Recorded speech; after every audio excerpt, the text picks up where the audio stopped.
Okay, तो आज जो हमारा चैप्टर है वो है departure of Lord Krishna for Dwarka या द्वारका के लिए भगवान कृष्ण का प्रस्थान। ये 10वां अध्याय है पहले स्कंद का। तो मंगलाचरण से हम शुरू करते हैं। ओम ज्ञानतिमिरान्धस्य ज्ञानाञ्जनशलाकया चक्षुरुन्मिलितं येन तस्मै श्रीगुरुवे नमः। श्रीचैतन्यमनोभीष्टं स्थापितं येन भूतले स्वयं रूपः कदा मह्यं ददाति स्वपदान्तिकम्। वन्देऽहं श्रीगुरो श्रीयुतपदकमलं श्रीगुरून् वैष्णवांश्च श्रीरूपं साग्रजातं सहगण रघुनाथान्वितं तं सजीवं साद्वैतां सावधूतं परिजनसहितं कृष्ण चैतन्य देवं श्रीराधा कृष्ण पदान् सहगण ललिता श्री विशाखान्वितांश्च। हे कृष्ण करुणा सिंधु दीनबंधो जगतपते गोपेश गोपिका कांत राधा कांत नमोस्तुते। तप्त कांचन गौरांगी राधे वृंदावनेश्वरी वृषभानुसुते देवी प्रणमामि हरिप्रिये। वाञ्छाकल्पतरुभ्यश्च कृपा सिन्धुभ्य एव च पतितानां पावनेभ्यो वैष्णवेभ्यो नमो नमः। जय श्री कृष्ण चैतन्य प्रभु नित्यानंद श्री अद्वैत गदाधर श्रीवासादि गौर भक्त वृंदा। हरे कृष्णा कृष्णा कृष्णा हरे हरे, हरे रामा राम राम हरे हरे। नमो विष्णुपदाय कृष्ण प्रेष्ठाय भूतले श्रीमते भक्ति वेदांत स्वामी निति नामिने। नमस्ते सरस्वते देवे गौरवाणी प्रचारिणे निर्विशेष शून्यवादी पाश्चात्य देश तारिणे।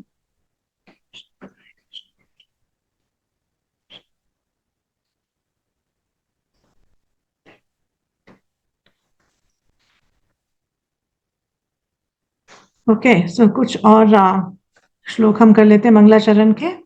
नारायणं नमस्कृत्य नरं चैव नरोत्तमं देवीं सरस्वतीं व्यासं ततो जयमुदीरयेत्। शृण्वतां स्वकथा कृष्ण पुण्यश्रवण कीर्तना हृदयन्तस्तु यपत्राणि विधुनोति सुहे सताम्। नष्टप्रायेषु भद्रेषु नित्यं भागवत सेवया भगवती उत्तम श्लोके भक्तिर्भवति नैष्ठिकी। ओम नमो भगवते वासुदेवाय, ओम नमो भगवते वासुदेवाय, ओम नमो भगवते वासुदेवाय। तो शुरू करते हैं 10वां अध्याय। तो 10वें अध्याय में हम देखते हैं कि शौनक मुनि जो है सूत गोस्वामी से कुछ प्रश्न कर रहे हैं। तो शौनक मुनि कहते हैं कि जो महाराज युधिष्ठिर की वैध पैतृक संपत्ति को छीनना चाहते थे, उन शत्रुओं का वध करने के बाद महानतम धर्मात्मा युधिष्ठिर ने अपने भाइयों की सहायता से अपनी प्रजा पर किस प्रकार शासन चलाया। निश्चित ही वे अपने साम्राज्य का उपभोग मुक्त होकर अनियंत्रित चेतना से नहीं कर सके। तो शौनक मुनि ऋषि क्या जानना चाहते हैं कि युधिष्ठिर महाराज ने क्या किया जब उनको ऐसा राज्य मिल गया, तो उसके बाद उन्होंने अपने भाइयों के साथ किस प्रकार से चलाया। स्पेशली क्योंकि अब वो राजा है, अब उनके पास पूरी अपॉर्चुनिटी है कि वो पूरी तरह से एंजॉय करें, इंद्र तृप्ति में लगे। तो ऐसी अपॉर्चुनिटी होने के बाद भी किस प्रकार से युधिष्ठिर महाराज ने अपने राज्य को चलाया, इसके बारे में प्रश्न यहाँ पर शौनक मुनि कर रहे हैं सूत गोस्वामी से। फिर सूत गोस्वामी उनके जब प्रश्नों का उत्तर देना शुरू करते हैं, तो सूत गोस्वामी कहते हैं कि विश्व के पालन करता भगवान श्री कृष्ण महाराज युधिष्ठिर को उनके साम्राज्य में पुनः प्रस्थापित करके एवं क्रोध की दावाग्नि से विनष्ट हुए कुरुवंश की को पुनरुज्जीवित करके अत्यंत प्रसन्न हुए। तो क्या बता रहे हैं कि जो भगवान है, भगवान की क्या इच्छा थी कि युधिष्ठिर महाराज जो है, पांडवों का राज हो, युधिष्ठिर महाराज राजगद्दी पर बैठे। तो यहाँ पर वो क्या बता रहे हैं कि भगवान जो है युधिष्ठिर महाराज को जब राज्य गद्दी पे उन्होंने बिठा दिया, उनको दोबारा से वहां पे स्थापित कर दिया, तो क्या क्या हुआ, उनको बहुत प्रसन्नता हुई, क्योंकि जो कौरव थे वो क्या है, युद्ध की अग्नि में मारे गए। और वो युद्ध की अग्नि कहाँ से प्रज्वलित हुई थी? वह क्रोध से प्रज्वलित हुई थी, और उस युद्ध की अग्नि में कौरव जो है उनका विनाश हो गया। तो प्रभुपाद जी अपने तात्पर्य में बताते हैं कि इस भौतिक जगत का कंपैरिजन हम जो है एक जंगल में लगी हुई आग से कर सकते हैं, एक दावाग्नि के साथ कर सकते हैं। जो जंगल में आग लगती है, तो उसी तरह से ये भौतिक जगत भी है। तो जब जंगल में आग किस प्रकार से लगती है? जब दो, जैसे कि दो बांस के अगर पेड़ है, उनके बीच में जब घर्षण होता है, तो क्या होता है, वहां पर आग लग जाती है।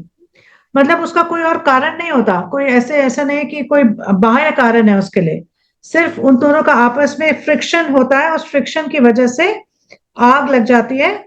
और उस आग में पूरा का पूरा जो जंगल है वो विनष्ट हो जाता है। इसी प्रकार से भौतिक जगत में भी जो भौतिक का प्रकृति के ऊपर अपना आधिपत्य जमाना चाहते हैं, अपना प्रभुत्व जमाना चाहते हैं, हाँ, तो क्या होता है, उनके क्रोध से युद्ध की अग्नि भड़कती है। मतलब क्योंकि वो चाहते हैं कि हर चीज हमारे कंट्रोल में हो, हम इसको एंजॉय कर पाए।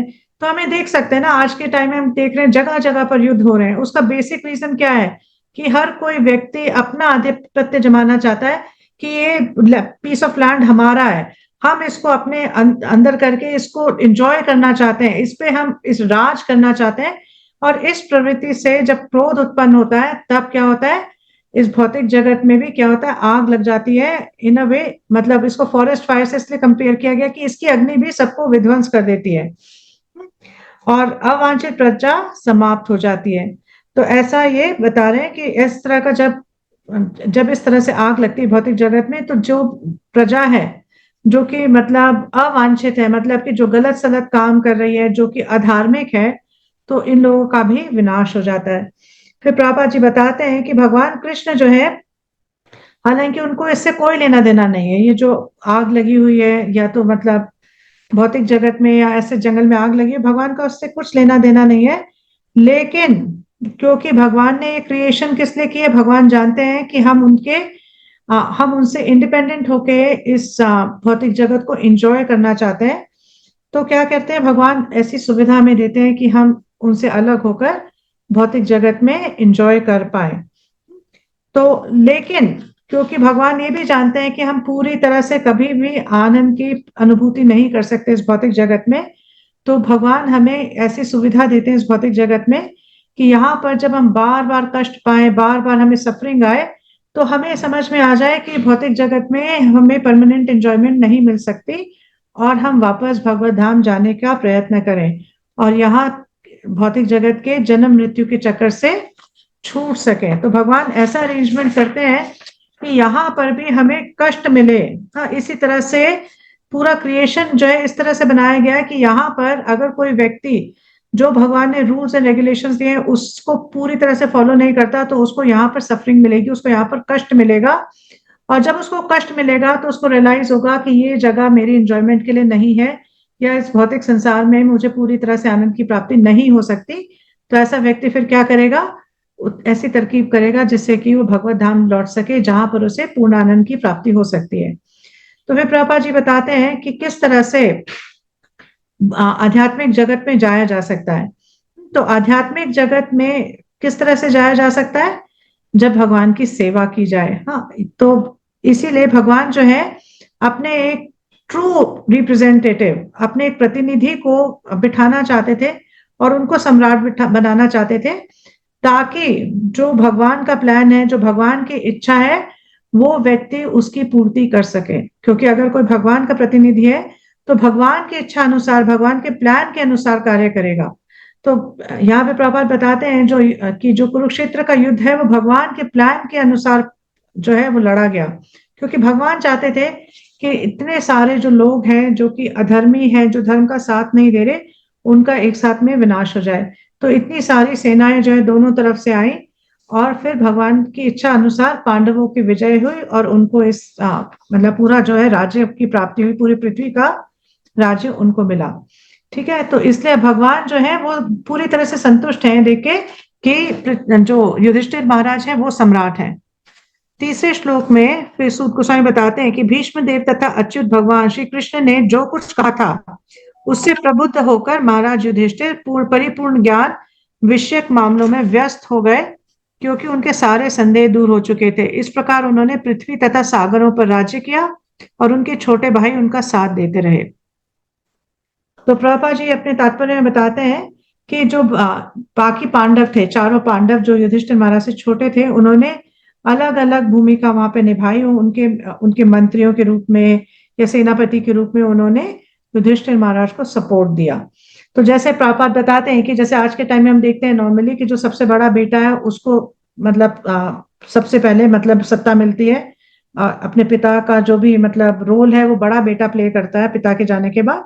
तो ऐसा जो है वैदिक टाइम में भी था, क्योंकि युधिष्ठिर महाराज सबसे बड़े थे इसलिए उनको राज्य मिला और बाकी भाइयों ने उनका सपोर्ट किया। तो फिर प्रभा जी बताते हैं कि जिस तरह से इंद्र जो है वो स्वर्ग के राजा है, इसी तरह युधिष्ठिर महाराज जो है पृथ्वी के सम्राट थे। तो अलग अलग मतलब रिप्रेजेंटेटिव्स भगवान के अलग अलग प्रतिनिधि होते हैं। हाँ, जैसे स्वर्ग में इंद्र भगवान के प्रतिनिधि हैं, चंद्र है भगवान के प्रतिनिधि, सूर्य भी भगवान के प्रतिनिधि हैं। उसी तरह से पृथ्वी पर युधिष्ठिर महाराज ने भगवान के प्रतिनिधि के रूप में कार्य किया। और किस तरह से कार्य किया तो हमने देखा इससे पहले वाले चैप्टर में कि किस तरह से भीष्म देव ने उन्हें अलग अलग तरह की शिक्षाएं दी कि किस प्रकार से राज्य को सुचारू रूप से चलाया जाता है। तो युधिष्ठिर महाराज ने भगवान कृष्ण के दिए हुए उपदेश और भीष्म देव के दिए हुए उपदेश के अनुसार अपने राज्य को चलाया। ऐसे नहीं कि मेरा आज इच्छा है, अपने मन से नहीं चलाया, whimsically नहीं चलाया, जबकि अथॉरिटी को फॉलो करते हुए जो उनको अपनी अथॉरिटी से सुनने को मिला, अपने से जो वरिष्ठ लोग हैं उनसे जो उनको मार्गदर्शन प्राप्त हुआ, उसके हिसाब से उन्होंने राज्य किया। तो इसीलिए शास्त्रों में भी बताया गया है कि महाजना ये न गथा सपंथा, कि जो महाजन है, जो वरिष्ठ लोग हैं, उनके हिसाब से उनके दिखाए हुए पथ पे हमें चलना चाहिए। अब चौथे श्लोक में श्री सूत गोस्वामी बताते हैं कि महाराज युधिष्ठिर के राज्य में मनुष्यों को जितना भी पानी चाहिए था, बादल उतना पानी बरसाते थे और पृथ्वी मनुष्यों की सारी आवश्यकताओं को की पूर्ति पर्याप्त मात्रा में करती थी। दूध से भरे थनों वाली तथा प्रसन्नचित गौएं अपने दूध से चरागाही को सिक्त करती रहती थी। तो क्या बता रहे हैं कि मतलब बादल जो है उतनी ही वर्षा करते थे जितने की जरूरत है, और उतना ही पृथ्वी से उत्पाद पैदा होता था जितना कि लोगों को जरूरत है। और जो गाय हैं वो बहुत मतलब अपने दूध, उनके उनके थनों से दूध निकलता रहता था और पूरी पृथ्वी उस दूध से गीली होती थी, क्योंकि वो गाय कैसी थी, वो बहुत खुश थी और उनको बहुत प्रॉपर तरीके से प्रोटेक्शन मिल रही थी।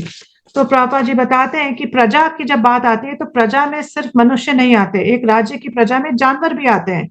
तो एक राजा का कर्तव्य है कि ना सिर्फ वो मनुष्यों को संरक्षण दे, बल्कि वो जानवरों, पशुओं जो भी हैं उनके राज्य में हर किसी को अपनी प्रजा मानकर हर किसी को संरक्षण दे। तो फिर प्रभा जी ये भी बताते हैं कि जो बारिश होती है, जो वर्षा है, ये ये हम कंट्रोल नहीं करते, ये मनुष्य कंट्रोल नहीं करते। वर्षा के कंट्रोलर कौन है? इंद्र हैं। और भगवान थर्ड चैप्टर में बताते हैं भगवत गीता के कि जब एक मनुष्य यज्ञ करता है और उस यज्ञ से प्रसन्न होकर फिर क्या होता है, फिर जो इंद्रदेव है वो वर्षा करते हैं। तो बारिश किस तरह से आती है? जब यज्ञ होता है, जब यज्ञ होता है। तो इसलिए, और कलयुग में क्या यज्ञ है? हरिनाम संकीर्तन, ये कलयुग का यज्ञ है। तो जितना हम हरिनाम करेंगे उतना जो वर्षा की कमी है, पानी की कमी है, उसकी पूर्ति होगी। तो यहाँ पे प्रभुपाद जी बता रहे हैं कि युधिष्ठिर महाराज के राज्य में पूरी जो वर्षा भी होती थी बिल्कुल रेगुलेटेड तरीके से होती थी। इसका ये मतलब नहीं है कि एकदम से बारिश आई और बहुत तेज बारिश आई और फिर कई दिन बारिश नहीं है, इस तरह से नहीं, बड़े रेगुलेटेड तरीके से वर्षा के मौसम में। और नॉर्मली क्या होता था कि जब कोई बहुत पुण्यवान राजा होता था तो रात को वर्षा होती थी, दिन में वर्षा नहीं होती थी। रात को वर्षा हुई और दिन में जो है मौसम खुला रहता था। तो इस तरह से प्रॉपर तरीके से वर्षा हुआ करती थी। और उससे क्या होता था, क्योंकि वर्षा प्रॉपर तरीके से हो रही है तो पृथ्वी का भी उत्पाद जो है वो प्रॉपर तरीके से, पेड़ों से जो फल फूल है सब जो है बिल्कुल जितना मतलब ऑप्टिमम तरीके से वो प्राप्त हुआ करते थे। और प्रभुपाद जी बताते हैं कि मतलब यही नहीं कि क्या होता था कि दूध भी, हाँ, और उत्पाद भी, फल भी, और मतलब सूत भी, हाँ, और रेशम भी, हर चीज जो है वो बिल्कुल सही तरीके से मिलती थी। तो उसके बाद प्रभुपाद जी बताते हैं कि एक्चुअली में वैदिक सोसाइटी में जो गाय है उनका संरक्षण का कितना महत्व था। तो मतलब गाय जो है अपने दूध से पूरे के पूरे जो पूरा का पूरा जो पास्चर लैंड है उसको क्या कर देती थी, भिगा देती थी। हम्म, तो ऐसा नहीं होता था कि जैसे आज के टाइम में हम देखते हैं कि गायों को बुचर किया जाता है, उनको मारा जाता है, उनकी मांस को खाया जाता है। इस तरह से नहीं होता था। हाँ, उनको क्या है, प्रॉपर संरक्षण दिया जाता था और राजा उनको अपनी प्रजा की तरह ही ट्रीट करता था। तो प्रभुपाद जी कहते हैं कि अगर हम गायों को मारते हैं तो हम किस तरह से, मतलब सारे के सारे प्रजा कहाँ हैं फिर? हम अपने आप को उनसे सुपीरियर समझ के, जो पशु है उनसे सुपीरियर समझ के उनकी हत्या कर रहे हैं। तो ना तो कोई इक्वालिटी का ये साइन है, ना कोई नॉन वायलेंस का साइन है। ये क्या है, ये क्या है, मॉडर्न सोसाइटी क्या है? प्रभुपाद जी इस बात को क्वेश्चन करते हैं।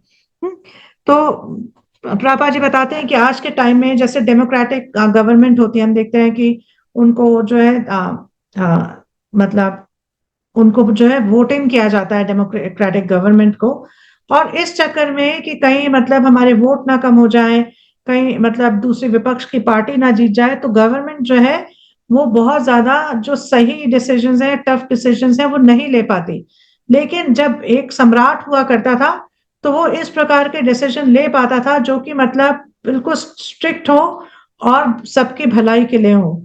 तो आज जैसे डेमोक्रेटिक सोसाइटी में ये हर बार पॉसिबल नहीं हो पाता।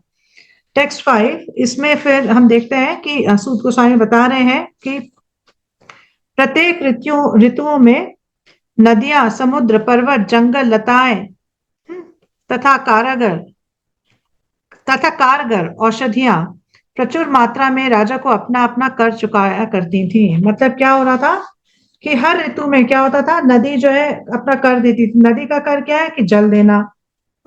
और पहाड़ों का क्या जो है, पर्वतों का क्या कर है कि अलग अलग प्रकार के मिनरल्स देना। तो इस तरह से हर कोई जो है अपना कर प्रॉपर तरीके से चुकाया करता था। तो जो युधिष्ठिर महाराजा, प्रभुपाद जी बताते हैं, वो अपने हिसाब से उन्होंने राज्य नहीं किया। भगवान ने जो उनको रास्ता दिखाया उसके हिसाब से भगवान के संरक्षण में उन्होंने राज्य किया। तो इसीलिए क्योंकि भगवान जो है सब चीज के कंट्रोलर है, हर कोई जो है, हर कोई चीज जो है, चाहे पर्वत है चाहे नदी है, उसके कंट्रोलर कौन है? भगवान है। तो क्योंकि युधिष्ठिर महाराज ने भगवान के प्लान के अनुसार राज्य किया, तो हर कोई जो है वो, हर कोई ने अपना जो कर जो है दिया। हर किसी ने अपना अपना कोटा दिया टैक्स का। और इस तरह से उनके पूरे राज्य में हर कोई खुशहाल था, हर कोई व्यक्ति प्रसन्न था। तो प्रभुपाद जी बताते हैं कि एक्चुअली जो सीक्रेट है, सक्सेस का सीक्रेट है, वो क्या है? सक्सेस का सीक्रेट है कि भगवान के संरक्षण में रहना। ये जो है सक्सेस का सीक्रेट है। अगर कोई व्यक्ति, हाँ, सक्सेस पाना चाहता है तो उसको क्या करना चाहिए? सॉरी, उसको क्या करना चाहिए? उसको भगवान की संरक्षण में रहना चाहिए। और कोई तरीका नहीं है जिससे कि एक व्यक्ति जो है उसको सफलता प्राप्त हो। तो सफलता का अंतिम कारण दैव या परमेश्वर ही है। वे प्रभुपाद जी बताते हैं कि एक्चुअली जो कुछ भी हम करते हैं तो उसका रिजल्ट किसके हाथ में है? उसका रिजल्ट भगवान के हाथ में है। तो मतलब क्या है? दैव। जो अल्टीमेट कॉज है, अल्टीमेट सफलता का जो कॉज है वो कौन है? दैव है, मतलब कि भगवान है। तो अगर कोई व्यक्ति भगवान के संरक्षण में कोई कार्य करता है तो उसको उसमें क्या मिलेगा? सफलता मिलेगी, क्योंकि भगवान ही अल्टीमेट सैंक्शनर है। तो प्रभा जी बताते हैं कि जो भी राज्य है वो वास्तविकता में भगवान का है। हम यहाँ पे सिर्फ एक लिमिटेड टाइम के लिए अपना एक रोल प्ले करने के लिए आए हैं, लेकिन भगवान ही हर चीज के एक्चुअली में प्रोप्राइटर हैं। भगवान की ही सारी प्रॉपर्टी है। हम्म, तो इसी तरह से जब युधिष्ठिर महाराज ने राज्य किया, क्योंकि भगवान उनसे प्रसन्न थे, तो उसके वजह से सब प्रसन्न थे, है ना? तो मतलब भगवान अगर तुष्ट है तो सभी तुष्ट हैं। मतलब है ना, जगत तुष्ट है। मतलब अगर क्या है, कृष्ण तुष्टि जगत तुष्ट है, मतलब कि कृष्ण अगर संतुष्ट है तो हर किसी की संतुष्टि जो है वो अंडरस्टूड है। छठे में बता रहे हैं कि चूंकि राजा का कोई शत्रु न था, अतएव सारे जीव किसी भी समय मानसिक क्लेशों, रोगों या अत्यधिक ताप या शीत से विचलित नहीं थे। तो ये राजा किस तरह थे? राजा का कोई शत्रु नहीं था, जात शत्रु, है ना। तो कोई सारे लोग मतलब जो थे वहां पे, जो पूरी प्रजा थी वो बहुत प्रसन्न थी, बहुत सुखी थी, उनको कोई भी दिक्कत नहीं थी। तो प्रभुपाद जी अपने तात्पर्य में बताते हैं कि मतलब आजकल हम क्या देख रहे हैं कि लोग कहते हैं कि अच्छा, आपको मनुष्य के प्रति शत्रुता नहीं रखनी चाहिए, लेकिन पशुओं के प्रति पूरी शत्रुता रखते हैं। मतलब पशुओं को मार मार के खाते हैं। और अहिंसा किसको कहते हैं? कि मनुष्य के प्रति अहिंसा नहीं होनी चाहिए। तो प्रभुपाद जी कहते हैं कि ये एक शैतानों का काम है। मतलब जो शैतान होते हैं ना, उनकी इस तरह की फिलॉसफी होती है कि मनुष्य को तो चलो, मनुष्य के प्रति तो अहिंसक रहो, लेकिन पशुओं को मार दो। तो मतलब फिर प्रभुपाद जी बहुत एक इम्पोर्टेंट बताते हैं कि इस युग में जो हम इतना, मतलब इतनी ज्यादा जो प्रॉब्लम्स आ रही हैं, हाँ, इतने जो इश्यूज आ रहे हैं, वो किस लिए आ रहे हैं? वो किस लिए आ रहे हैं? क्योंकि ये जो बेचारे प्राणी हैं, जो पशु हैं, ये हमेशा क्या रहते हैं? चिंताकुल रहते हैं। इन पे हमेशा, ये हमेशा परेशान रहते हैं। और इन दीन पशुओं की प्रतिक्रिया मानव मानव समाज पर ला दी जा रही है। जो भी हम देख रहे हैं प्रॉब्लम्स, ये इसलिए हो रही है क्योंकि इन पशुओं को प्रताड़ित करने की वजह से जो सिंफुल रिएक्शंस आ रहे हैं, उसकी वजह से ये सफरिंग जो है वो बढ़ती जा रही है। तो इसलिए हम देखते हैं कि जैसे जैसे टाइम बीत रहा है, सफरिंग बढ़ती जा रही है। जो नेचुरल कैलामिटीज हैं वो बढ़ती जा रहे हैं। क्यों हो रहा है? क्योंकि एक्चुअली में ये जो दीन पशु हैं, जो कि कुछ अपने कुछ बोल नहीं रहे हैं, लेकिन इनके प्रति जब हम हिंसा करते हैं, इनको प्रताड़ित करते हैं, तो इनकी आह लगती है। हम इनको, क्योंकि ये दुखी होते हैं, इसकी वजह से हमें इतना कष्ट सहने को मिलता है और इतनी नेचुरल कैलामिटीज हमें देखने को मिलती हैं। तो प्रभा जी बता रहे हैं कि युधिष्ठिर महाराज, हाँ, क्योंकि मतलब इतने पुण्यात्मा थे, तो उनके पुण्यात्मा होने से उनकी जो सारी प्रजा है वो खुश थी। उनके उनके पुण्यात्मा होने से उनकी सारी प्रजा को जो है सब, मतलब उससे हेल्प मिल रही थी। तो प्रभा जी बताते हैं कि बंगाली में ऐसा कहा जाता है कि एक बुरा राजा राज्य को बिगाड़ देता है और एक बुरी गृहिणी परिवार को बिगाड़ देती है। तो ये बिल्कुल सत्य है, बिल्कुल सत्य है। तो इसी तरह से, क्योंकि युधिष्ठिर महाराज एक अजात शत्रु राजा है, जिनके कोई भी मतलब न शत्रु था, और जो पूरी तरह से भगवान के भक्त हैं, तो इसीलिए मतलब उनकी वजह से उनका पूरा राज्य जो है पूरी तरह से सुखी था। अब हम आगे देखते हैं 7वें श्लोक में क्या होता है। 7वें श्लोक में सूत गोस्वामी बताते हैं कि श्री हरि अपने संबंधियों को सांत्वना सांत्वना देने तथा अपनी बहन सुभद्रा को प्रसन्न करने के लिए कुछ महीने हस्तिनापुर में रहे। हमने देखा था 8वें चैप्टर में कि भगवान जो है हस्तिनापुर को छोड़ के जाने के लिए तैयार है, रथ पे बैठ गए हैं। तब कुंती महारानी ने अपनी अलग अलग प्रेयर्स की, है ना, भगवान को ग्लोरीफाई किया, भगवान को रुकने के लिए कहा। फिर उसके बाद युधिष्ठिर महाराज ने उनसे प्रार्थना की कि आप रुक जाइए। तो महाराज तो जो भगवान है वहां पर रुक गए। तो आप सूत गोस्वामी बता रहे हैं कि किस लिए रुके? क्योंकि वो अपने जो संबंधी थे उनको सांत्वना देना चाहते थे, और अपनी बहन सुभद्रा को भी सांत्वना देना चाहते थे। तो क्यों कृष्ण ने अपना द्वारका लौटना उसको क्यों विलंब किया? क्योंकि जब युद्ध हुआ, तो युद्ध के बाद जब द्वारका में युद्ध के बाद जब हस्तिनापुर में भगवान थे, तो सबसे पहले युधिष्ठिर महाराज को, मतलब क्योंकि युधिष्ठिर महाराज ने उनसे रिक्वेस्ट की कि आप प्लीज अभी थोड़े टाइम रुक जाइए, और भगवान की इच्छा थी कि युधिष्ठिर महाराज को भीष्म देव से जो है ज्ञान प्राप्त हो उनको, और भीष्म देव को कृपा देने के लिए भी भगवान रुक गए कुछ टाइम के लिए। और यहाँ पर सुत गोस्वामी बता रहे हैं कि सुभद्रा को भी सांत्वना देने के लिए रुके। क्यों? क्योंकि सुभद्रा का एक ही पुत्र था। वो कौन था? अभिमन्यु, जिसकी मृत्यु कहाँ हुई? महाभारत के युद्ध में उनकी मृत्यु हो गई। तो अब क्या है, सुभद्रा रह गई है और अभिमन्यु की पत्नी उत्तरा रह गई है। तो इसीलिए, और उत्तरा क्या है? उत्तरा गर्भवती है। तो उनको सांत्वना देने के लिए भगवान कुछ समय के लिए हस्तिनापुर में रुके, और उन्होंने अपना द्वारका जाने का प्लान को डिले किया। 8वें श्लोक में हम देखते हैं कि तत्पश्चात जब भगवान ने प्रस्थान करने की अनुमति मांगी और राजा ने अनुमति दे दी, तो भगवान ने महाराज युधिष्ठिर के चरणों में नतमस्तक होकर प्रणाम किया, और राजा ने उनको गले लगा लिया। इसके बाद अन्यों द्वारा गले मिलने एवं नमस्कृत होकर वे अपने रथ पर आरूढ़ हुए। तो क्या देख रहे हैं हम कि भगवान कैसे मतलब परफेक्ट एटिकेट दिखाते हैं। तो भगवान जब जाने के लिए तैयार हुए तो अंततः युधिष्ठिर महाराज को उनको अनुमति देनी पड़ी कि अच्छा आप भगवान आप लौट सकते हैं द्वारका। हालांकि पांडव नहीं चाहते थे कि भगवान कभी भी उनसे दूर जाएं, लेकिन उनको पता है कि भगवान को अल्टीमेटली तो द्वारका लौटना ही है, तो वो अपनी अनुमति देते हैं। तो भगवान ने क्या किया, युधिष्ठिर महाराज को क्या किया, प्रणाम किया, क्योंकि युधिष्ठिर महाराज जो है उनसे उम्र में बड़े हैं। तो भगवान यहाँ पे परफेक्ट एटिकेट दिखा रहे हैं कि किस तरह से बड़ों को रिस्पेक्ट दी जाती है। और युधिष्ठिर महाराज ने क्या किया, युधिष्ठिर महाराज जानते हैं भगवान की क्या पोजीशन है ना, तो उन्होंने उनको इमीडिएटली उठा के अपने गले से लगाया। और भगवान ने भीम और अर्जुन को अपने गले से लगाया क्योंकि सिमिलर एज के हैं। और नकुल और सहदेव ने उनको प्रणाम किया और भगवान ने उनको भी अंततः गले से लगाया। और ये सब करने के बाद भगवान जो है रथ पर बैठे और जाने के लिए तैयार हो गए।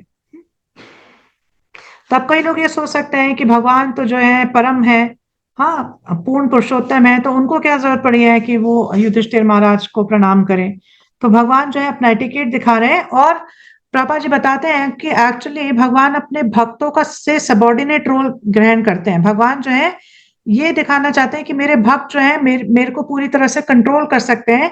तो इसको दिखाने के लिए भी भगवान इस तरह के एक्शंस करते हैं, ये दिखाने के लिए कि किस तरह से मैं भक्तों के अधीन हूँ। अहम भक्त पराधीना, तो मतलब क्या है, मैं भक्तों के पूरी तरह से अधीन हूँ। भक्त मुझे अपनी भक्ति से अपने प्रेम से कंट्रोल कर लेते हैं।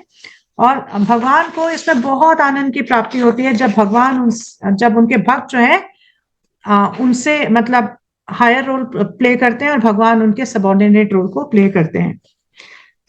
अब 11वें और 9वें और 10वें में क्या हो रहा है, 9वें और 10वें में सूत गोस्वामी बता रहे हैं कि उस समय सुभद्रा, द्रौपदी, कुंती, उत्तरा, गांधारी, धृतराष्ट्र, युत्सु, कृपाचार्य, नकुल, सहदेव, भीमसेन, धौम्य तथा सत्यवती सभी मूर्छित से हो गए, क्योंकि भगवान कृष्ण का वियोग सह पाना उन सबों के लिए असंभव था।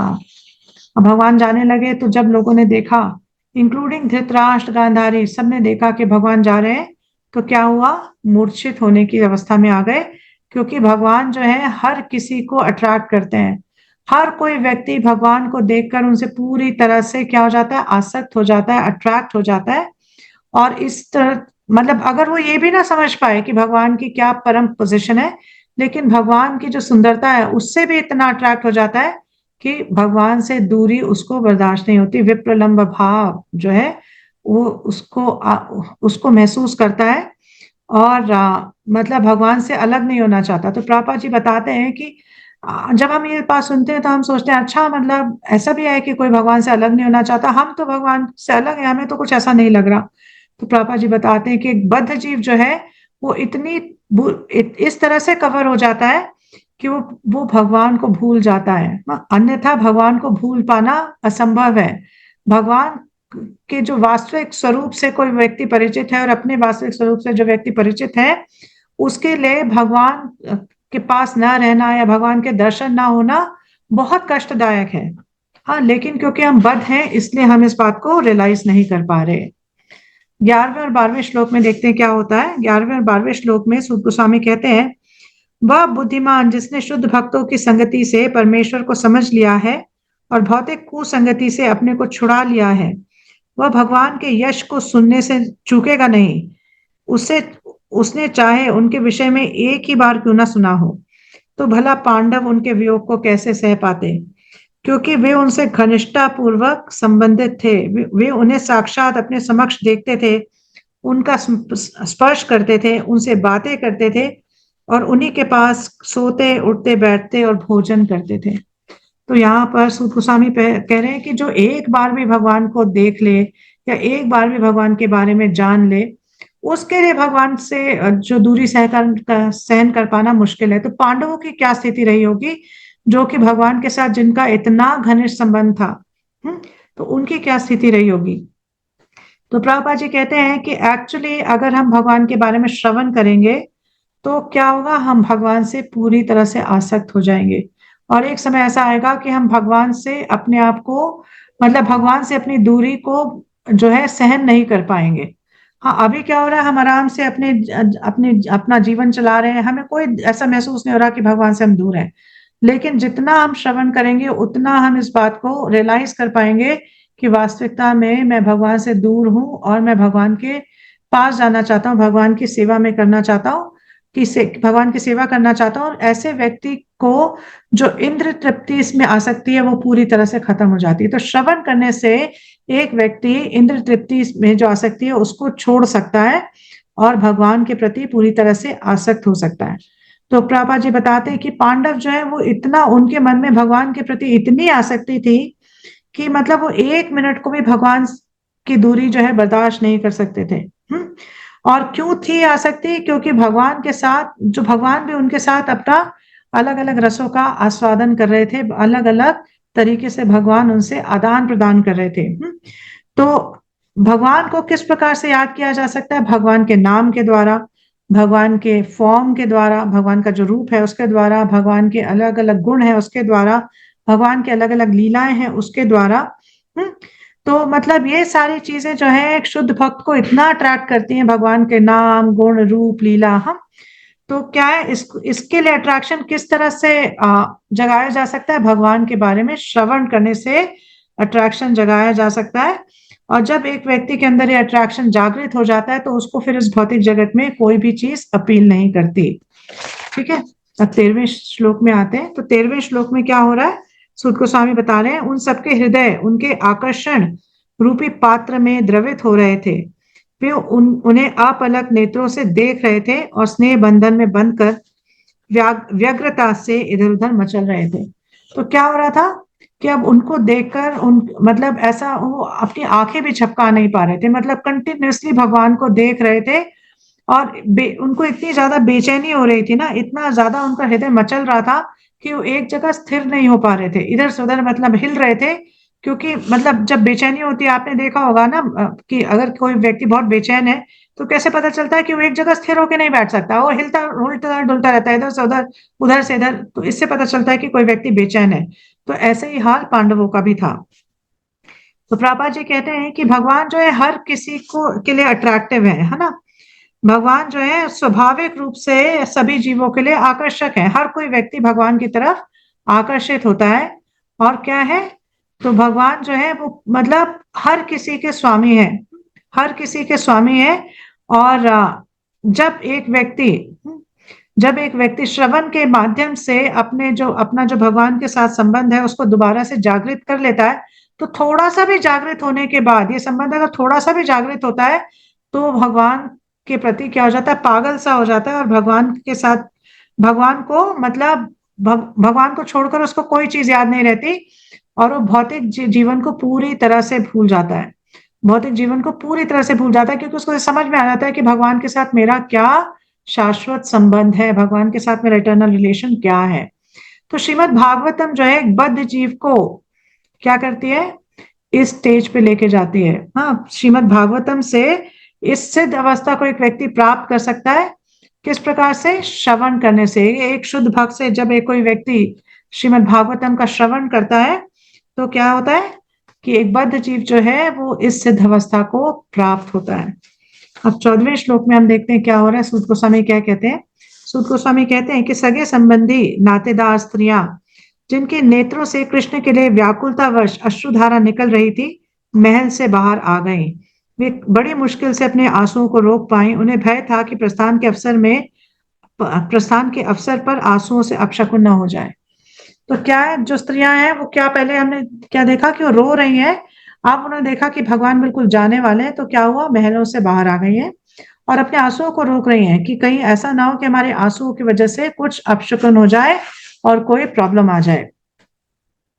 तो प्रभा जी बता रहे हैं कि मतलब ये जो हस्तिनापुर की स्त्रियां हैं, ये मतलब कृष्ण के प्रति बहुत इनका प्रेम का संबंध था, बहुत स्नेह था। और बहुत सारी ऐसे भी थी जो उनसे किसी न किसी संबंध से रिलेटेड भी थी। तो जब उन्होंने मतलब कृष्ण को जाते हुए देखा तो वो अपने आप पर संयम नहीं रख पाई। हाँ, और उनकी आंखों से आंसू आने लगे और वो बाहर आ गई। तो प्रभुपाद बताते हैं कि भगवान से अलग अलग तरीकों से कनेक्ट किया जा सकता है। तो किस तरह से कनेक्ट किया जा सकता है कि डायरेक्टली या इनडायरेक्टली भगवान से कनेक्ट किस तरह से किया जाता है कि अगर कोई व्यक्ति भगवान का चिंतन करे, भगवान के बारे में बोले, भगवान की पूजा करे, तो क्या होगा, ऐसा व्यक्ति भगवान से धीरे धीरे धीरे धीरे पहले तो उसको आकर्षण आएगा और फिर आकर्षण के बाद उसको आसक्ति आएगी। तो क्योंकि भगवान जो है वो एब्सोल्यूट प्लेटफॉर्म पे है, मतलब भगवान हम लोग की तरह रिलेटिव प्लेटफॉर्म पे नहीं, एब्सोल्यूट प्लेटफॉर्म पे है। तो भगवान और भगवान के नाम, भगवान के गुण, भगवान का रूप और भगवान की लीलाओं में कोई भी डिफरेंस नहीं है। तो अगर हम भगवान के बारे में श्रवण करेंगे तो हम भगवान को महसूस कर पाएंगे। तो भगवान क्या कहते हैं, जबकि जहां पर मेरे भक्त मेरे बारे में चिंतन करते हैं और डिस्कशन करते हैं, मैं वहां पर प्रेजेंट हूँ, आई एम देयर। हाँ, हे अर्जुन, जहां पर भी मेरे भक्त मेरे बारे में चिंतन करते हैं, मेरे बारे में डिस्कशन करते हैं, मैं वहां पर हूँ। तो भगवान जो है, अगर हम इस तरह से भगवान से कनेक्ट करेंगे तो हमारा जो एक्चुअली रिलेशन है भगवान के साथ, जो इटर्नल रिलेशनशिप है, वो दोबारा से रिवाइव हो जाएगी और हम अपने जो भगवान के साथ जो शाश्वत संबंध है उसको जागृत कर पाएंगे। 15वें श्लोक में हम देखते हैं, तो सूत गोस्वामी कह रहे हैं कि हस्तिनापुर के राजमहल से भगवान के प्रस्थान के समय उनके सम्मान में विभिन्न प्रकार के ढोल, यथा मृदंग, ढोल, नगाड़े, दुंदुरी तथा दुदुम्बी एवं तरह तरह की वंशियां, वीणा, गोमुख और भेड़ियां एक साथ बज उठे। क्या हुआ, अलग अलग प्रकार के जो वाद्य हैं वो बजने लगे। हाँ, किस लिए? क्योंकि अब भगवान जा रहे हैं तो उस हर चीज को ऑस्पिशियस बनाने के लिए ऐसे जो है जो है बजने लगे, ताकि सबको ये पता चल जाए कि अब भगवान जो है प्रस्थान करने वाले हैं। 16वें में हम देखते हैं कि भगवान को देखने की प्रेममय इच्छा से कुरुओं की राजवंशी स्त्रियां राजमहल की छत पर चढ़ गईं और स्नेह तथा लज्जा से युक्त हंसती हुई भगवान पर पुष्पों की वर्षा करने लगी। क्या करने लगी वो? भगवान पे पुष्प जो है उनकी वर्षा करने लगी। और ये राज स्त्रियां जो है वो कहाँ चली गई? छत पे चली गई। तो प्रभुपाद जी इसके बारे में अपने तात्पर्य में बताते हैं कि actually this was the process. जो स्त्रियां हैं और पुरुष है वो आपस में ओपनली और इतना घुल मिल के नहीं रहा करते थे वैदिक सोसाइटी में। तो स्त्रियां जो है वो अलग रहा करती थी और पुरुष अलग रहा करते थे, और उनका मतलब इतना लाउड नहीं था, इतना मतलब it was not a good thing. तो मतलब प्रभुपाद जैसे पहले ही बता चुके कि लज्जा जो है वो स्त्री का क्या है? आभूषण है। तो अब क्योंकि ये सारी स्त्रियां क्या है, उनके अंदर लज्जा है, वो शाय है, तो वो सामने भगवान के नहीं आ रही, वो कहाँ चली गई है? अपनी छत पे चली गई है और वहां से भगवान पे क्या कर रही है? पुष्पों की वर्षा कर रही है। और प्रभुपाद जी बताते हैं कि एक्चुअली शास्त्र में बताया जाता है कि जो स्त्री है वो अग्नि के समान है, और जो पुरुष है वो किसके समान है? मक्खन के समान है। तो अग्नि के साथ जब मनुष्य जब पुरुष आता है, मतलब कि स्त्री के साथ जब पुरुष आता है, तो इट्स लाइक कि अग्नि के साथ क्या आ गया? मक्खन आ गया।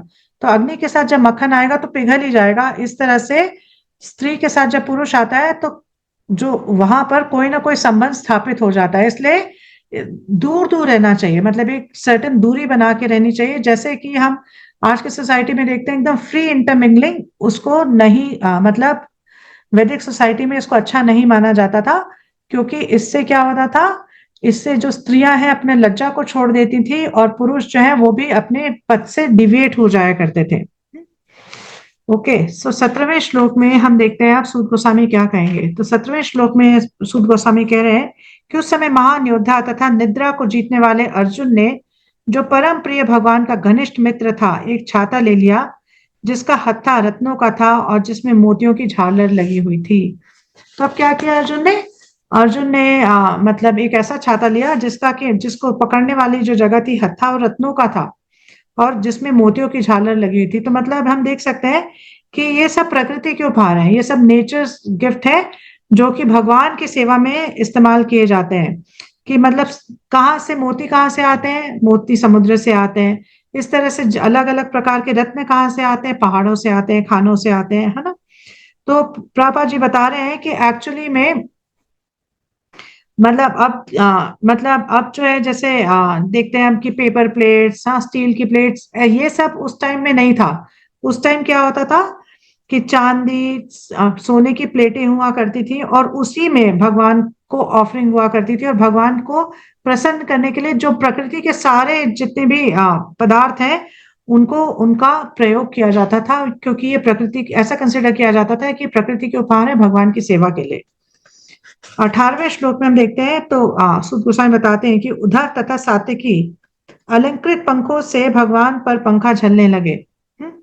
और मधु के स्वामी कृष्ण ने बिखरे हुए पुष्पों पर आसीन होकर उन्हें मार्ग पर चलने के लिए आदेश दिया। तो क्या हुआ, उद्धव और सात्विकी भगवान को पंखा कर रहे हैं और भगवान जो पुष्पों की वर्षा हो रही है उस पे भगवान चल रहे हैं और उनको भी कह रहे हैं कि चलिए आप, चलिए इस यहाँ से मतलब रथ की ओर चलिए।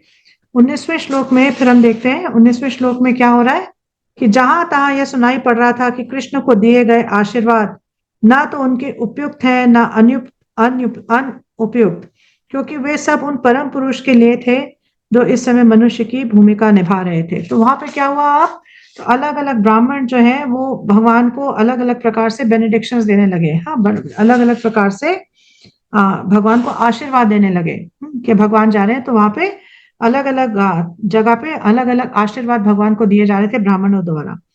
तो अब लोग ये कह रहे थे कि अरे भगवान तो परम भगवान है, ब्राह्मण कौन होते हैं भगवान को आशीर्वाद देने वाले। तो एक तरह से ये अनुपयुक्त है, लेकिन एट द सेम टाइम भगवान जो है नर लीला कर रहे हैं, मनुष्य की तरह प्रतीत हो रहे हैं, तो इसलिए जो ब्राह्मण के दिए गए आशीर्वाद है वो उपयुक्त भी है। तो दोनों ही है, हाँ, एक मतलब कि, और तो हम ये कह सकते हैं कि तो दोनों तो कॉन्ट्रडिक्शन है कि या तो उपयुक्त हो सकते हैं या अनुपयुक्त हो सकते हैं। तो कैसे हम ये कह रहे हैं कि दोनों ही है। तो अगर हम देखेंगे तो भगवान जो है सारे कॉन्ट्रडिक्शंस को बैलेंस करते हैं, है ना। भगवान के केस में सारे कॉन्ट्रडिक्शंस बैलेंस हो जाती हैं। जैसे कि हम देखते हैं कि भगवान जो है मतलब उनसे भय भी भयभीत होता है, लेकिन भगवान किससे भयभीत हो जाते हैं, यशोदा मैया की छड़ी से। तो कॉन्ट्रडिक्शन है ना कि जिससे भय जो है वो भयभीत हो जाए, लेकिन ऐसा व्यक्ति यशोदा मैया की छड़ी से भयभीत हो जाए। तो ये सारी कॉन्ट्रडिक्शंस जो है भगवान के कैरेक्टर में बैलेंस होती हैं। ठीक है, तो प्रभुपाद जी भी एग्जाम्पल देते हैं कि भगवान जो है माखन चोर है, मतलब मक्खन का चोरी करते हैं। और जब भगवान मक्खन की चोरी करते हैं तो भक्त बड़े प्रेम से उनको क्या बुलाते हैं, माखन चोर, और बड़े प्रेम से भगवान के इस नाम को पुकारते हैं। तो अगर हम मतलब, और भगवान कैसे प्रसिद्ध है, चोर के तरह प्रसिद्ध है। लेकिन भौतिक जगत में अगर कोई व्यक्ति कोई चोरी करता है तो क्या हम उसको बोलेंगे, उसकी प्रशंसा करेंगे? नहीं करेंगे। तो ये भी एक कॉन्ट्रडिक्शन है ना कि भगवान जब चोरी करते हैं तो उसकी बहुत प्रशंसा होती है, लेकिन कोई अन्य व्यक्ति अगर चोरी करता है तो उसकी प्रशंसा नहीं होती। तो भगवान के केस में सारी कॉन्ट्रडिक्शंस जो है वो बैलेंस हो जाती हैं। तब 20वें श्लोक में हम देखते हैं तो सूत गोस्वामी क्या कहते हैं कि चुने हुए छंदों से जिनकी स्तुति की जाती है, ऐसे भगवान के दिव्य गुणों के विचार में डूबी हस्तिनापुर के सभी घरों पर के छतों पर चढ़ी हुई स्त्रियां उनके विषय में बातें करने लगी। ये बातें वैदिक स्त्रोत्रों से कहीं अधिक आकर्षित थी। तो क्या बता रहे हैं कि ये स्त्रियां जो है भगवान के बारे में बोलने लगी कि मतलब, अब हम सुनेंगे इसके बाद कि भगवान के बारे में वो क्या बोल रही हैं। तो ये जो बातें हैं उनकी, हालांकि ये स्त्रियां जो है ये कोई ज्ञानी नहीं है, पंडित नहीं है, लेकिन भगवान को ये कैसे प्रतीत हो रही थी, जैसे कि ये जो वैदिक स्रोत हैं जिनमें भगवान का गुणगान है, उससे भी मधुर ये स्त्रियों की बातें उनको प्रतीत हो रही थी। तो प्रभा जी इसके बारे में बताते हैं कि क्यों ऐसा हुआ, क्यों ऐसा हुआ। क्योंकि मतलब इसलिए उनको ये बातें मधुर लग रही है क्योंकि वो डायरेक्टली भगवान के बारे में बोल रही है, डायरेक्टली भगवान के बारे में बोल रही है। जो वेद है या जो वैदिक साहित्य है उसमें इन प्रत्यक्ष परोक्षवाद है, मतलब कि इनडायरेक्ट तरीके से भगवान को ग्लोरीफाई किया गया है। लेकिन जब स्त्रियां भगवान के बारे में बात कर रही है तो डायरेक्ट ग्लोरिफिकेशन कर रही है, तो इसीलिए मतलब भगवान को ये और मधुर लग रही है। तो प्रभा जी बताते हैं कि एक्चुअली जो लैंग्वेज यूज करी जाती है वो मतलब वो इतनी इंपॉर्टेंट नहीं है कि किस लैंग्वेज में बोला गया, किस भाषा में बोला गया, वो सरल थी या नहीं थी, वो ज्यादा मैटर नहीं करता। लेकिन उसका जो सब्जेक्ट है कि किस विषय पे बोला गया वो ज्यादा इंपॉर्टेंट है। अपने आप में भाषा इतनी इंपॉर्टेंट नहीं है, लेकिन विषय इंपॉर्टेंट है। और यहाँ पे जो सारी स्त्रियां हैं ये भगवान की भक्ति में डूबी हुई हैं और ये भगवान के बारे में डायरेक्ट ग्लोरिफिकेशन कर रहे हैं, इसलिए भगवान को ये वेदों के स्त्रोत्रों से ज्यादा मधुर प्रतीत हो रहा है। अब ये स्त्रियां जो है बोलना शुरू करती हैं। तो 21वें श्लोक में क्या बोल रही हैं, वे कहने लगी, जैसे हमें निश्चित रूप से स्मरण है, यही है वे जो आदि परमेश्वर है, प्रकृति के गुणों की व्यक्त सृष्टि के पूर्व वे ही अकेले विद्यमान थे। चूंकि वे परमेश्वर हैं अतएव सारे जीव उन्हीं में लीन होते हैं, मानो रात्रि में मानो रात्रि में सोए हुए हो और उनकी शक्ति रुक गई हो। तो अब वो क्या कह रही है, भगवान का गुणगान कर रही है कि भगवान कैसे आदि मध्य और अनंत सभी हैं। हाँ, तो क्या बता रही है कि जो भगवान है उनको हम कैसे, हम इनको, हमें याद है, हमें इस बात का स्मरण है कि हमने सुना है कि भगवान इस सारी जो इस सृष्टि है उससे पूर्व भगवान ही थे, और भगवान के अंदर ही सब लोग जो है समा जाएंगे जब ये सृष्टि का विनाश हो जाएगा, जब ये सृष्टि पूरी तरह से पूरी तरह से विध्वंस हो जाएगा। तो यहाँ पर प्रभुपाद जी बताते हैं कि अलग अलग प्रकार से प्रलय आती है, अलग अलग प्रकार से सृष्टियों का विध्वंस होता है। तो 4 प्रकार से जो सृष्टि का विध्वंस होता है, वो 4 प्रकार क्या है? 4 प्रकार है। सबसे पहले होता है जब ब्रह्मा जी रात्रि को सोते हैं, तो ब्रह्मा जी के एक दिन को कल्प कहा जाता है। भगवान ब्रह्मा जी का एक दिन जो है उसको बोलते हैं कल्प। और जब रात्रि के समय ब्रह्मा जी सोते हैं, तो क्या होता है कि ऊपर के कुछ लोगों को छोड़कर बाकी सारे लोगों में पानी भर जाता है, और वहां पर क्या हो जाता है, प्रलय आ जाती है। तो इसको कहते हैं नैमित्तिक प्रलय, नैमित्तिक। फिर जब ब्रह्मा जी की आयु समाप्त होती है, भाई ब्रह्मा जी की 100 वर्ष की आयु समाप्त होती है, तो सारे की सारी जो भौतिक सृष्टि है उसका विनाश हो जाता है। इसको कहते हैं पूर्ण प्रलय। और इस डिसोल्यूशन को कहते हैं प्राकृतिक, मतलब प्राकृतिक या पूर्ण प्रलय, इस नाम से इसको जाना जाता है। फिर क्या होता है, एक प्रलय वो होती है कि जब एक जीव अपनी पूरी भौतिक जो उसकी जो कवरिंग है, भौतिक कवरिंग है, मतलब एक बद्ध जीव अपनी बद्ध अवस्था से जो है मुक्त होकर भगवत धाम पहुंचता है। तो ये भी क्या है, एक तरह से डिसोल्यूशन है, क्योंकि उसने अपने भौतिक जो बॉन्डेज है, भौतिक बंधन है, उसको काट दिया, उसको छोड़ दिया। तो ये भी एक तरह का डिसोल्यूशन है, और इसको कहते हैं आत्यंतिका।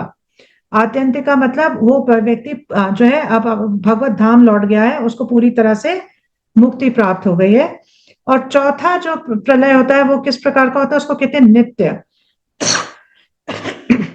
मतलब रोज जो है हम हमारे रोज जो है कुछ ना कुछ विनाश हो रहा है, एवरी डे कुछ ना कुछ चीज जो है उसका विनाश होते जा रहा है। तो जैसे हमारी आयु जो है कम होती चली जा रही है, हमारी शारीरिक जो क्षमता है वो कम होती चली जा रही है, तो इसको कहते हैं नित्य प्रलय। मतलब रोज रोज जो है कुछ ना कुछ कम होते चले जाना, इसको कहते हैं नित्य प्रलय। ठीक है, तो प्रभा जी बताते हैं कि जो महाविष्णु है वो क्या है, भगवान के एक्सपेंशन है, कृष्ण के एक्सपेंशन है। और क्या होता है जब इस तरह से प्रलय आती है, तो क्या होता है कि जब ब्रह्मा जी के 100 वर्ष पूरे हो जाते हैं, तो जो आत्माएं ऐसी हैं, जो जीव ऐसे हैं जो भगवत धाम नहीं लौट पाए, तो वो कहाँ चले जाते हैं, वो महाविष्णु के अंदर चले जाते हैं। और महाविष्णु के अंदर जाने से ऐसा नहीं है कि एक पूरा एक गोला बन गया, सब सब मिल गए उसमें। तो उसमें भी सारे जीव जो है अलग अलग अपनी जो अस्तित्व है उसको बना के रखते हैं अलग अलग। और वहां पर क्या करते हैं, वेट करते हैं। जब दूसरी बार अगेन सृष्टि होती है, तब क्या होता है, दोबारा से ये जीव प्रकट होते हैं और फिर अपने कार्यकलापों में लग जाते हैं। हाँ, तो इसको कहते हैं कि मतलब जो जीव है वो ना तो उसका विध्वंस होता है, क्योंकि आत्मा का विनाश नहीं होता, और ना ही वो अपने जो इंडिविजुअलिटी है ना ही उसकी इंडिविजुअलिटी जो है नष्ट होती है। तो मतलब कैसा उसको लगता है, जबकि जैसे कोई बहुत लंबी रात्रि पे सो के उठा हो ना, तो ऐसे एक जीव को लगता है जब महाविष्णु के शरीर में उसका प्रवेश हो जाता है, और उसके बाद जब दोबारा से सृष्टि होती है और दोबारा से वो एक स्वरूप को धारण करता है, तो ऐसे लगता है कि बहुत लंबी नींद के बाद मैं उठा हूं। ठीक है, तो ये जो है प्रभा जी बताते हैं कि इस तरह से प्रलय के समय इस प्रकार से होता है। और जब ब्रह्मा जी की रात्रि में जो प्रलय होता है, उसमें जो जीव है वो गर्भोदक्षाय विष्णु के शरीर के अंदर प्रवेश करते हैं। 22वें श्लोक में देखते हैं। तो 22वें श्लोक में स्त्रियां क्या कह रही हैं कि तब भगवान ने अपने अंश स्वरूप जीवों को नाम तथा रूप प्रदान करने की इच्छा से उन्हें भौतिक प्रकृति के मार्गदर्शन के अंतर्गत कर दिया। उन्हीं की अपनी शक्ति से भौतिक प्रकृति ने पुनः सृष्टि करने के लिए भौतिक प्रकृति को पुनः सृष्टि करने के लिए अधिकृत कर दिया गया है।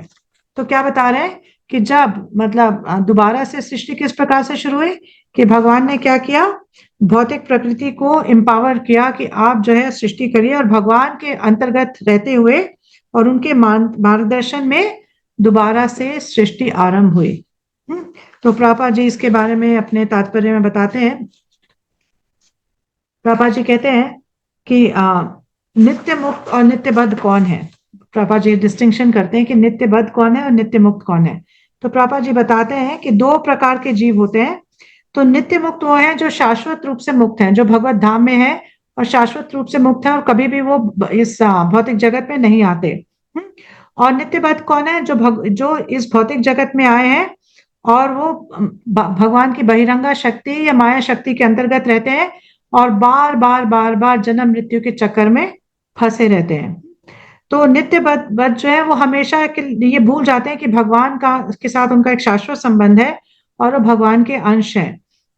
और वो क्या कोशिश करते रहते हैं कि इस माया जगत को किस तरह से मैं एंजॉय कर लूं, कैसे मैं अपने इंद्रियों को और तृप्त कर लूं, कैसे मैं इस माया जगत पर अपना प्रभुत्व जमा लूं। हाँ, तो इस तरह की योजनाएं जो है वो बनाते रहते हैं। तो प्रभा जी बताते हैं कि एक्चुअली जो शास्त्र है उनका क्या कार्य है।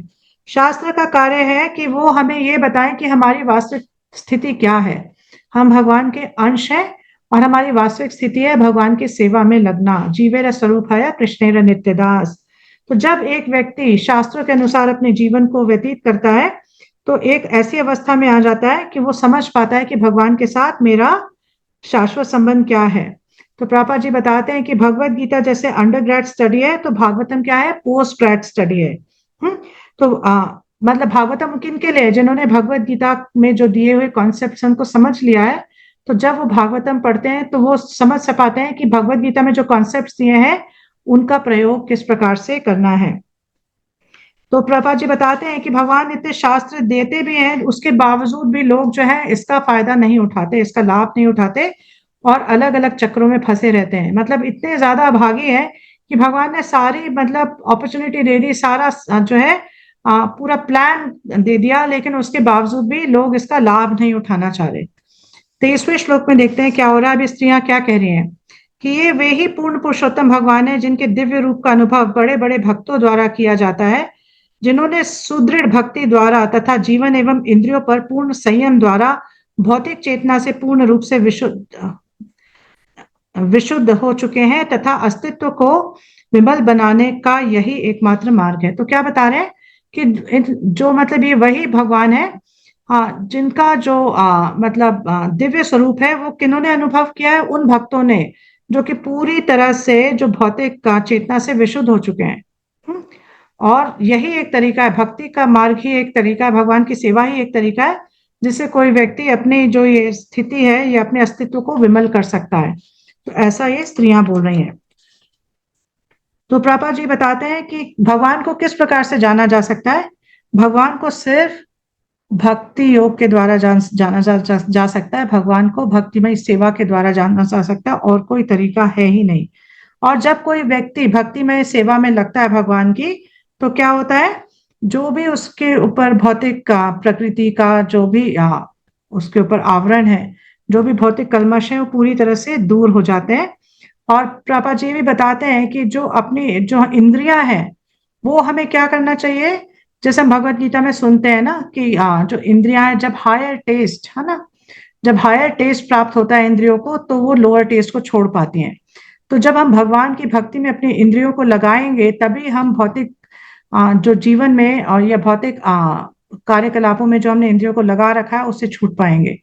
हाँ, किस तरह से छूट पाएंगे, जब हमें भगवान की सेवा में रस आने लगेगा तभी हम भौतिक जीवन के रस को छोड़ पाएंगे। यही एक तरीका है। अब 24वें श्लोक में फिर ये स्त्रियां बोलती हैं कि हे सखियों, यहाँ पर वही भगवान है जिनकी आकर्षक तथा गोपनीय लीलाओं का वर्णन बड़े बड़े भक्तों द्वारा वैदिक साहित्य के गुह्यतम अंशों में हुआ है। वे ही भौतिक जगत की सृष्टि करने वाले, पालने वाले तथा संहार करने वाले हैं। फिर भी वे उनसे अप्रभावित रहते हैं। क्या कह रही है कि हालांकि भगवान ही सब कुछ करने वाले हैं, लेकिन इस भौतिक जगत में फंसते नहीं है, इस भौतिक जगत के कार्यकलापों से पूरी तरह से उदासीन है। मतलब उसमें उनको कोई मतलब भौतिक जगत में क्या हो रहा है उससे भगवान अफेक्ट नहीं होते। ऐसा नहीं कि भौतिक जगत में ये हो गया तो भगवान को इससे कोई फर्क पड़ता है। भगवान हालांकि भौतिक जगत के पीछे है पूरा हर कोई चीज, है ना। हर कोई जो एक्शन है भौतिक जगत का, वो भगवान के अंतर्गत हो रहा है, भगवान के नियंत्रण में हो रहा है, लेकिन तभी भगवान इससे पूरी तरह से उदासीन है, भगवान इसमें फंसते नहीं है। ठीक है, फिर 25वें में देखते हैं तो स्त्रियां क्या कह रही हैं कि जब भी राजा तथा प्रशासक तमोगुण में स्थित पशुओं की तरह रहते हैं, तो भगवान अपने दिव्य रूप में अपनी परम शक्ति सत्य को प्रकट करते हैं, श्रद्धालुओं पर विशेष दया दिखाते हैं, अद्भुत कार्य करते हैं तथा विभिन्न कालों तथा युगों में आवश्यकता अनुसार विभिन्न दिव्य रूप प्रकट करते हैं।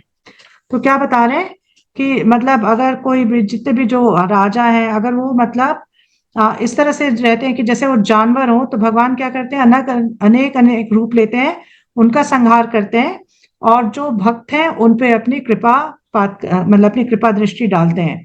तो अलग अलग रूपों में इसलिए भगवान प्रकट होते हैं। तो प्रभुपाद जी बताते हैं अपने तात्पर्य में कि ये जो भौतिक जगत है, ये एक्चुअली भगवान की प्रॉपर्टी है, भगवान का ही है। हम्म। तो हर चीज जो है वो भगवान को ही बिलोंग करती है, भगवान ही हर चीज के मालिक हैं।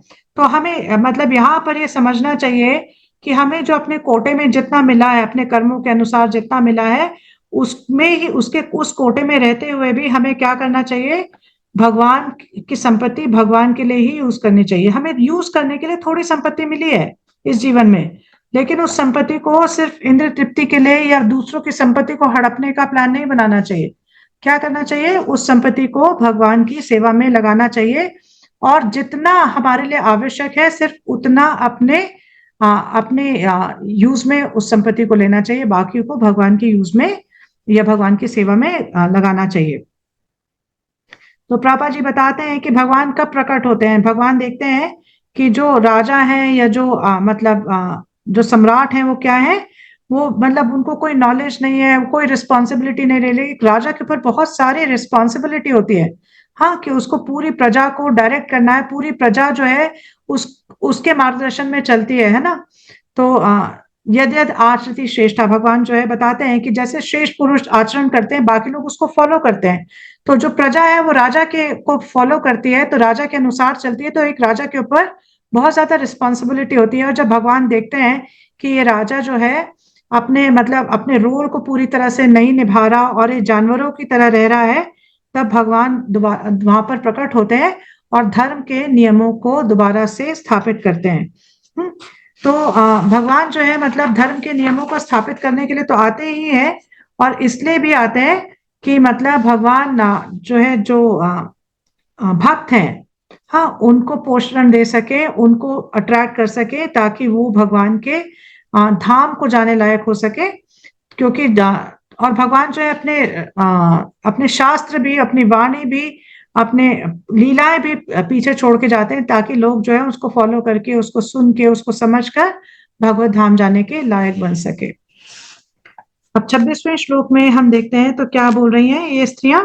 ओ यदुवंश कितना यशस्वी है, और मथुरा की भूमि कितनी पुण्यमयी है, जहां समस्त जीवों के परम नायक लक्ष्मीपति ने जन्म लिया और अपने बचपन में विचरण किया है।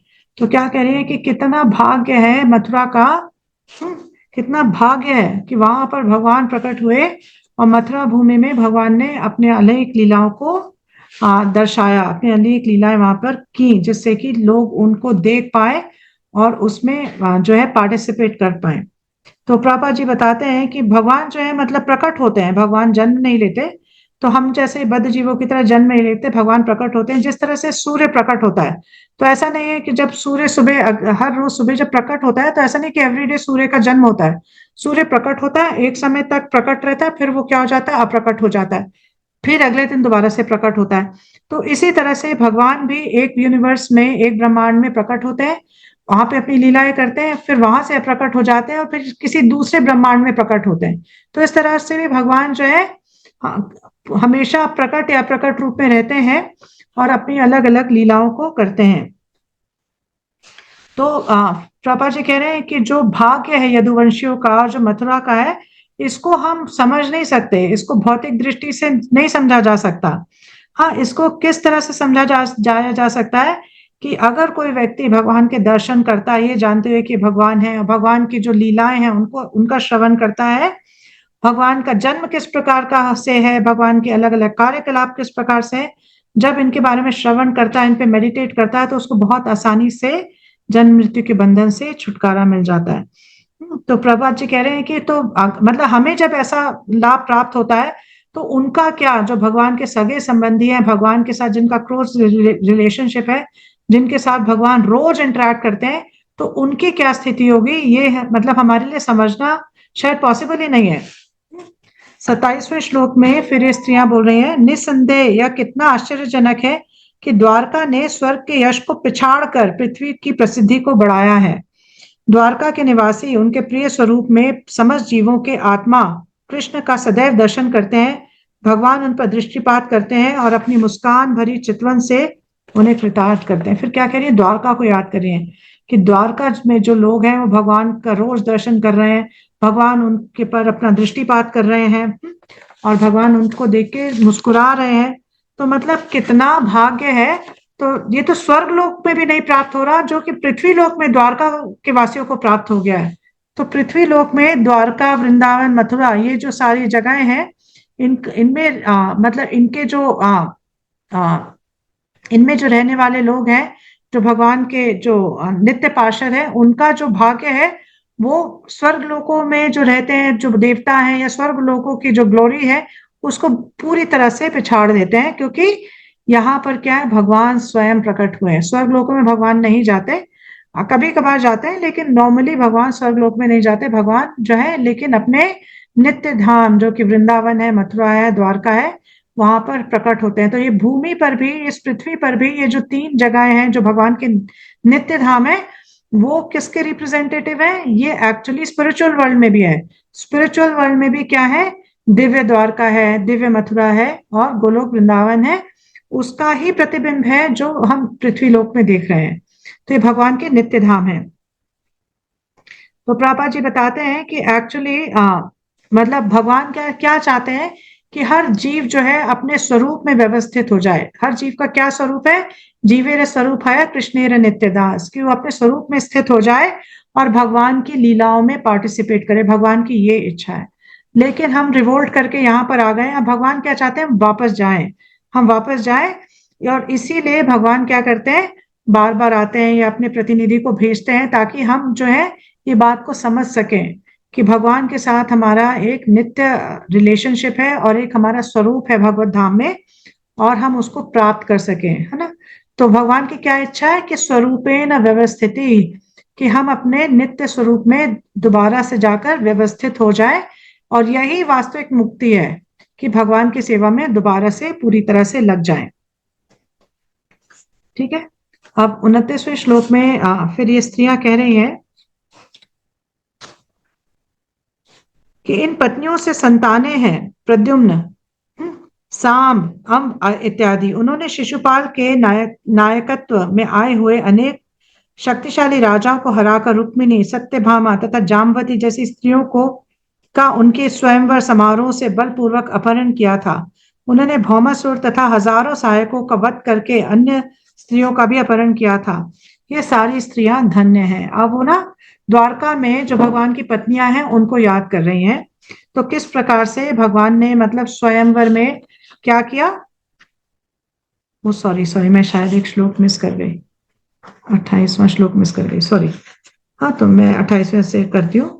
28वें में क्या हो रहा है कि क्या कह रही है ये, हे सखियों, तनिक उनकी पत्नियों के विषय में सोचो जिनके साथ उनका पाणी ग्रहण हुआ था।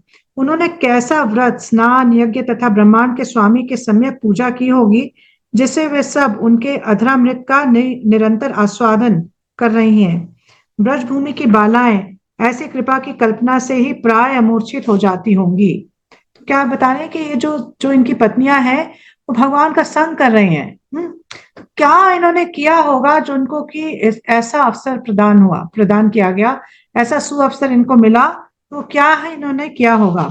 तो प्रभुपाद बताते हैं कि मतलब जो हम पढ़ते हैं शास्त्रों में, अनेक अनेक धार्मिक अनुष्ठान दिए गए हैं कि मतलब जो बद्ध जीव है वो किस तरह से अपने आप को शुद्ध बना सके और धीरे धीरे ऐसी अवस्था में पहुंच सके कि भगवान की दिव्य सेवा में लग सके।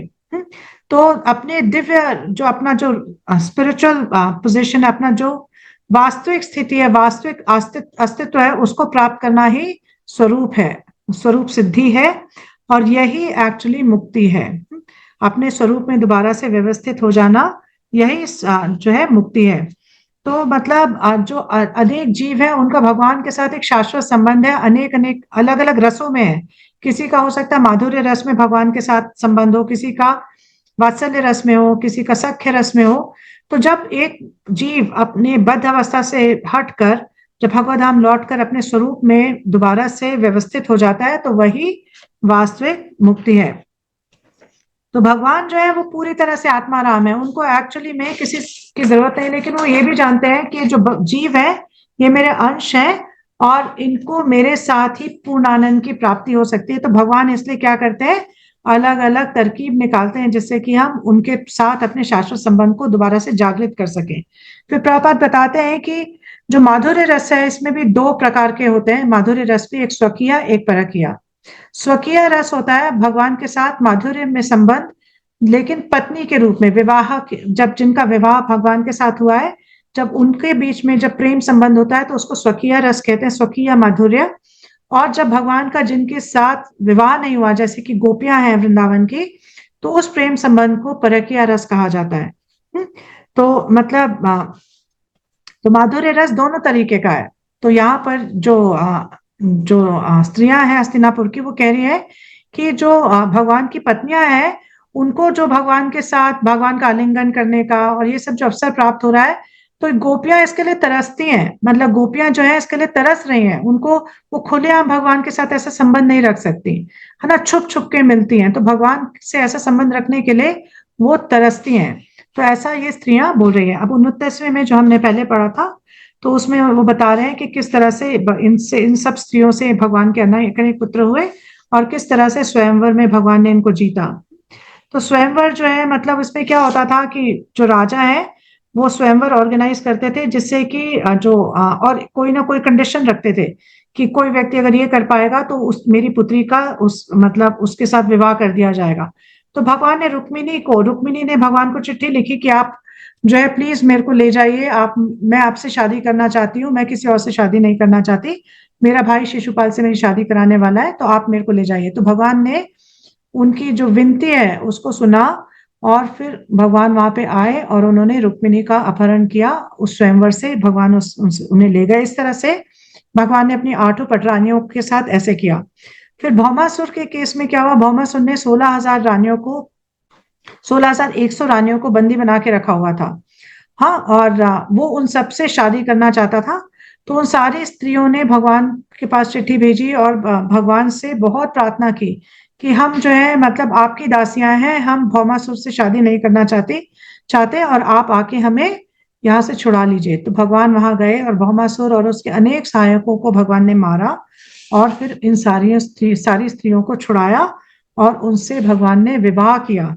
तो प्रभुपाद जी बताते हैं कि इस तरह से भगवान की 16,108 रानियां हुई और हर रानी से भगवान के 10-10 पुत्र हुए।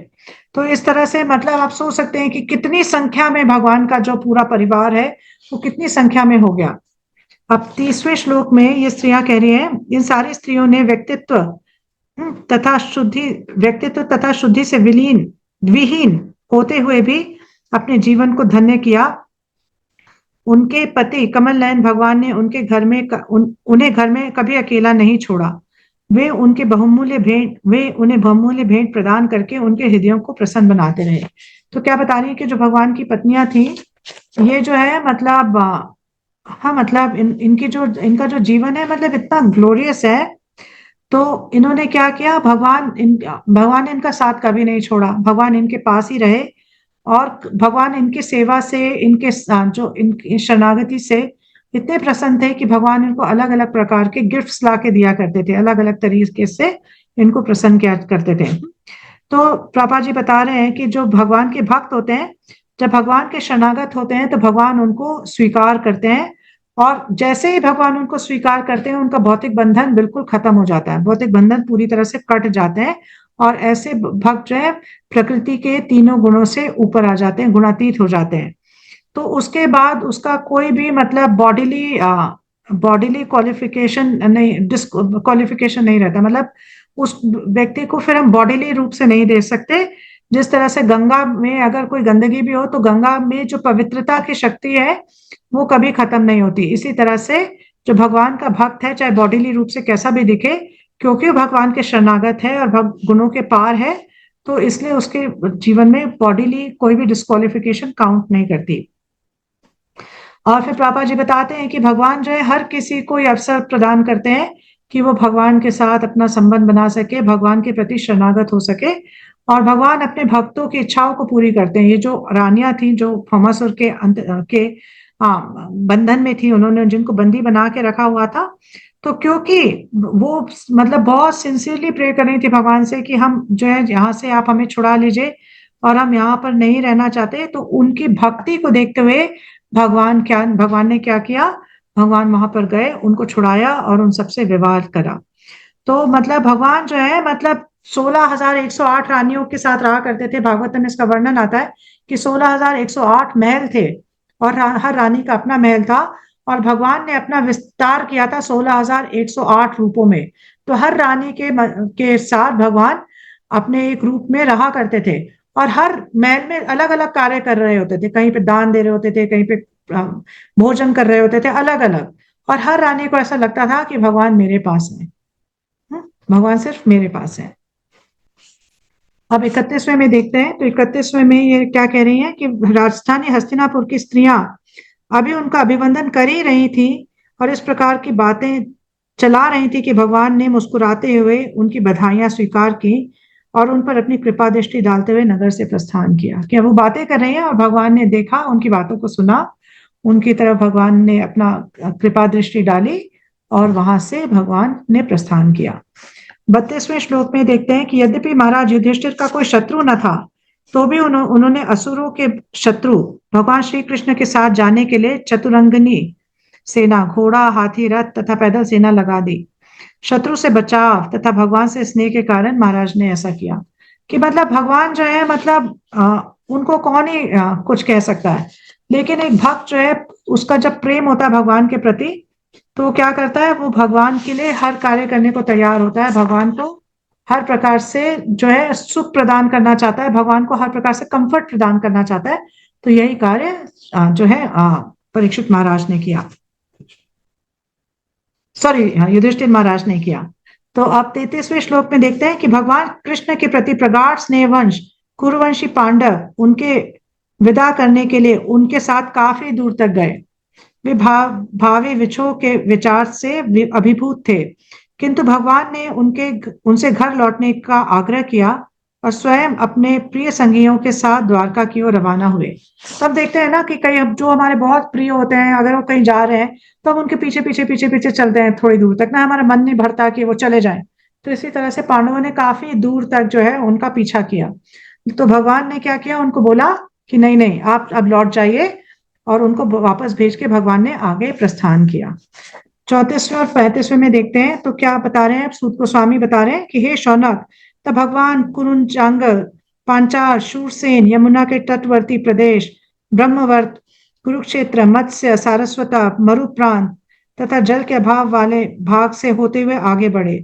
उन प्रांतों को पार करने के बाद वे सौवीर तथा आभीर प्रांत पहुंचे और अंत में इन सब के पश्चिम की ओर स्थित द्वारका पहुंचे।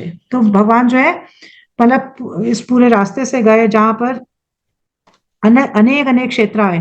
तो क्यों गए ऐसे, और भगवान हर किसी को अपनी कृपा देते हुए गए। जहां भी भगवान गए वहां पे उन्होंने अपनी कृपा लोगों को दी, भगवान ने अपनी कृपा दृष्टि डाली, लोगों को अवसर दिया, और भगवान वहां से फिर द्वारका पहुंचे। अब लास्ट श्लोक में हम देख रहे हैं 36वें श्लोक में, तो इन प्रांतों से होकर यात्रा करते समय उनका स्वागत किया गया, पूजा की गई, उन्हें विविध भेंटें प्रदान की गई। संध्या समय सारे स्थानों पर संध्याकालीन अनुष्ठान करने के लिए भगवान अपनी यात्रा स्थगित करते। सूर्यास्त के बाद नियमित रूप से ऐसा किया जाता कि हर रोज भगवान जब सूर्य उदय होता तो अपनी यात्रा प्रारंभ करते, और सूर्यास्त के समय अपनी यात्रा को जहां पर भी पहुंचे वहां रोक देते। तो वहां पर जहाँ पे पहुंचते थे भगवान, वहां पे लोग अनेक अनेक तरह से भेंट भगवान को प्रस्तुत करते थे, अनेक अनेक तरह से भगवान की स्तुति किया करते थे। तो इस तरह से भगवान जो है द्वारका पहुंचे हस्तिनापुर से। तो यहाँ पर आज का ये जो सेशन है यहाँ पे समाप्त होता है।